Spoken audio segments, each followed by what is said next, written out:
ভারতের গোয়ায় অবস্থানরত বাংলাদেশ নারী ফুটবল দল মঙ্গলবার কোনো অনফিল্ড ট্রেনিং করেনি। শিউলি আজিমের মায়ের মৃত্যুর সংবাদের পর কোচিং স্টাফরা নির্ধারিত অনুশীলন সেশন বাতিলের সিদ্ধান্ত নেয়। দলের খেলোয়াড় ও কর্মকর্তারা শিউলি আজিম ও তার পরিবারের প্রতি গভীর সমবেদনা জানিয়েছেন।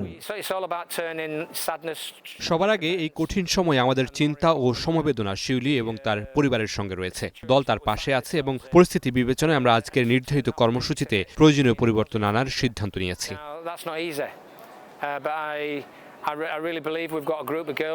যদিও মাঠে অনুশীলন হয়নি, তবে সকালে হোটেলে আইস বাথ সেশন সম্পন্ন করেন ফুটবলাররা। বিকেলে দলীয় সদস্যরা হোটেলের পাশেই সমুদ্র সৈকতে হাঁটাহাঁটি করেন।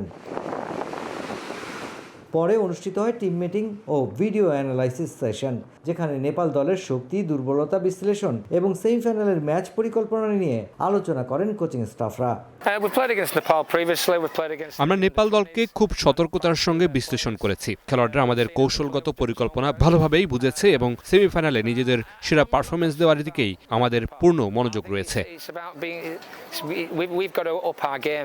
বাংলাদেশ দলের সব খেলোয়াড় বর্তমানে সুস্থ রয়েছেন এবং দলে কোনো ইনজুরির খবর নেই।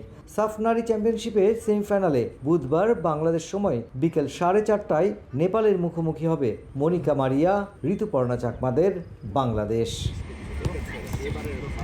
Mushfiqur Rahman, star play, Goa, Bharat.